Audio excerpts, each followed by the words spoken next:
김건희 씨 모친인 최은순 씨가 요양급여 부정수급 2심에서 무죄를 선고받은 대가로 조은희 국진당 의원에게 서울 소초가 보궐선거 공천을 줬다는 의혹이 제기되면서 큰 파문이 일고 있습니다.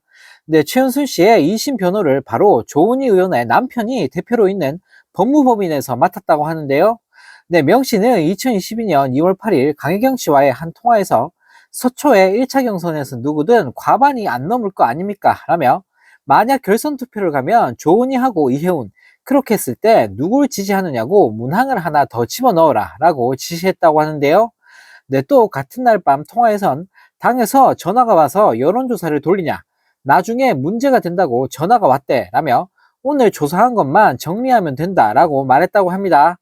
이에 민주당은 이틀 동안 세 차례에 걸친 두 사람의 통화 녹음이 명 씨가 당시 경선 때 조은희를 위한 조사를 맡은 정황이라며 조 의원이 명 씨에게 당원 명부를 불법 유출해 불법 조사를 의뢰했을 가능성이 있다라고 지적했는데요. 또 사전 조사로 지지 성향을 파악해 불법 사용될 가능성을 당에서도 알았던 것으로 추정된다고 꼬집었다고 합니다. 2022년 6월 녹음된 파일에서 명 씨는 지인에게 조 의원이 저 조은희도 만들어주셨고 김영선도 만들었으니까 이제 우리 명 대표님은 영남의 황태자시다 라며 말했다고 밝히기도 했는데요.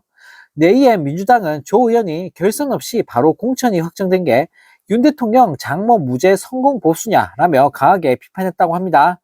앞서 최은순 씨는 2021년 7월 요양급여 부정수급 혐의 1심에서 징역 3년을 선고받아 법정 구속됐는데 같은 해 9월 조은희 의원의 남편이 대표인 법무법인에 변호를 맡겼고 결국 2022년 1월 25일 2심에서 무죄를 선고받았는데요. 이후 조 의원 공천은 2월 11일에 확정이 됐다고 합니다. 날이면 날마다 사건 사고가 터져 나오고 있으니 뒤에서 온갖 나쁜 짓은 다 하고 있는 윤석열, 김건희 부부입니다. 이런 가운데 국진당 인간들이 최고위원 회의에서 말싸움을 벌이면서 추태를 부렸다고 합니다. 한동훈 국진당 대표와 가족들 명의로 당원 게시판에 윤석열, 김건희 부부 비방글이 올라온 사건에 대해 한동훈 대표와 김민전 최고위원이 25일 최고위원 회의에서 유치하게 말싸움을 벌이는 진상을 부렸다고 하는데요. 김민전 최고위원은 이날 국회에서 열린 최고위원 회의에서 당원 게시판 사건을 언급하며 의혹이 제기되니 일부 최고위원 등 당직자가 팔동원이 있다고 언론에서 이야기하고 있다라며 어떻게 팔동원이 있는지 알게 됐는지 정말 궁금하다라며 한동훈 뼈를 때렸는데요. 또 김민전 의원은 자료 일부를 최고위원은 보는데 왜 저희는 못 보는지 그리고 그것을 어떻게 확인했는지 저희도 같이 공유해야 하는 것 아닌가 생각하게 된다라고 말했다고 합니다. 그러면서 당에서 한 대표 사퇴 같은 글을 쓰는 사람을 고발한다는 기사가 나왔다라며 만약에 고발한다고 하면 저한테 무수히 많이 사퇴하라는 문자 메시지가 와 있다. 저한테 문자 폭탄 보낸 사람들도 다 따서 드릴 테니 고발해 주시길 바란다 라며 비아냥거렸는데요. 그러자 한동훈 대표는 김 최고위원을 향해 발언하실 때 사실관계 좀 확인하고 말씀하시면 좋겠는 게 그런 고발을 준비하고 있는 사람이 없다라며 부들부들 거렸다고 합니다. 이에 김 최고위원은 그런 기사가 났다라고 맞받아쳤고 그러자 한 대표는 그게 무슨 말씀인지 모르겠다며 애써 쓴웃음을 지었다고 하는데요.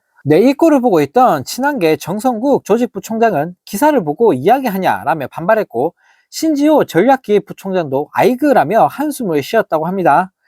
결국 추경호 원내대표가 그만하라며 손을 내젓자 언쟁이 잠시 중단됐다고 하는데요. 하지만 이것도 잠시 또다시 서범수 사무총장이 김 최고위원 발언에 반박하며 말싸움이 이어졌는데 서 사무총장은 당원 게시판은 익명성 전제 게시판이라며 그 외 부분에 대해서는 익명성 전제 부분이라 더 이상 확인이 어렵다라고 밝혔다고 합니다. 그러자 또 김 최고위원은 한동훈 명의글 12개는 어떻게 확인했느냐라고 끼어들었고 서 사무총장은 한 대표를 사퇴하라고 해서 고발한다는 말씀은 금시초문이라며 설전을 이어갔다고 하는데요. 이에 당황한 추 원내대표는 비공개 자리에서 설명할 부분이 있으면 마저 하라고 중재를 시도했는데 비공개로 전환된 최고위원 회의에서도 국진당 인간들이 서로 고함을 치면서 충돌은 계속됐다고 합니다. 여당이란 것들이 유치하게 게시판 갖고 말싸움이나 벌이고 있으니 정말 개판도 이런 개판이 없는 것 같습니다. 이런 가운데 김건희 씨가 대통령 취임식에 초대한 참석자들의 명단을 분석한 결과가 공개되면서 큰 파문이 일고 있습니다. 가짜 논문과 명품 가방 수수 사건, 거기에 도이치모터스 주가 조작 사건은 물론 명태균 게이트와 관저 불법 공사 의혹의 핵심 주역들 상당수가 이 명단에 이름을 올리고 있었다고 하는데요. 네, 24일 입수한 20대 대통령 취임식 초청 명단을 살펴보면 김건희 씨 명의로 취임식에 초대된 인물은 무려 700여 명이라고 하는데, 네, 윤 대통령이 초대한 600여 명보다도 훨씬 더 많은 숫자입니다. 네, 특히 최근 윤석열 김건희 부부의 공천 개입과 윤 대통령 여론조사 조작, 각종 이권 개입 등 온 나라를 떠들썩하게 하고 있는 명태균 씨도 네, 아내와 함께 김건희 초대 리스트에 이름을 올렸다고 합니다. 네, 또 정권의 아킬레스건으로 떠오른 대통령 관저 불법 공사의 핵심인 21g의 김태형 대표도 네, 이 초청자 명단에 포함이 돼 있었는데요. 네, 현재 명태균 씨는 윤 대통령에게 유리하게 여론조사를 조작한 혐의와 공천을 대가로 돈을 받은 혐의로 구속되면서 검찰 수사를 받는 중인데요. 네, 뿐만 아니라 김건희 씨의 논문 조작 및 대필 의혹 연루자인 설민신 한경국립대 교수와 김기현 경인여대 교수 역시 취임식에 초대됐다고 합니다.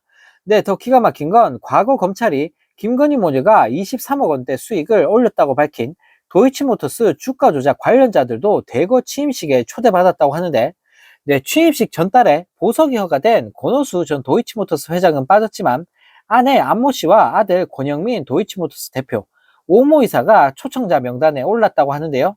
네, 심지어 도이치모터스 주가 조작 사건 2차 주포인 김 씨와 주가 조작 전주들로 알려진 김모 씨, 이모 씨도 김건희 초대 명단에 포함된 사실이 확인됐습니다.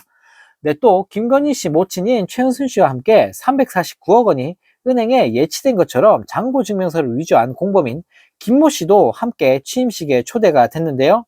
네, 이건 뭐 범죄자들 모임도 아니고 김건희 씨 초대 리스트를 보니 하나같이 어쩜 저런 인간들만 모여 있는 건지 모르겠습니다. 네, 또 다른 소식입니다. 이재명 대표를 향한 검찰의 표적 수사, 조작 기소에 대해 법원이 무죄 판결을 내렸습니다. 네, 너무나 당연한 결과이지만 앞서 있었던 공직선거법 위반 혐의에 대해 법원이 유죄 판결을 내리면서 네, 이번에도 정신 나간 법원이 유죄를 내릴 수도 있다는 불안감이 있었는데, 네, 정말 다행히도 공정한 판결이 내려진 것 같은데요. 네, 이재명 대표는 무죄 판결 후 서울중앙지법 청사 앞에 나와 진실과 정의를 되찾아준 재판부에 감사드린다 라며 그 과정이 참으로 어렵고 길긴 하지만 창의 일속이라고 제가 겪는 어려움이야 큰 바닷속에 좁쌀 한 개에 불과하지 않겠느냐. 우리 국민들께서 겪는 어려움, 고통에 비하면 제가 겪는 어려움은 미미하다 생각한다고 밝혔습니다. 네, 이재명 대표는 또 이제 정치가 이렇게 서로 죽이고 밟는 것이 아니라 서로 공존하고 함께 가는 그런 정치면 좋겠다라며 죽이는 정치보다 이제 사람을 살리는 정치를 하자고 정부 여당에 말하고 싶다라며 대인배다운 모습을 선보였다고 하는데요. 네, 이처럼 공직선거법 사건과 달리 오늘 무죄 판결이 나옴에 따라 네, 이재명 대표의 향후 대선 행보와 윤석열 김건희 부부에 대한 대정부 투쟁에도 힘이 실릴 것으로 보여지는데요. 네, 하루빨리 윤석열 정부를 끝장내고 이재명이 대통령 되는 그날이 오기를 간절히 바라보겠습니다.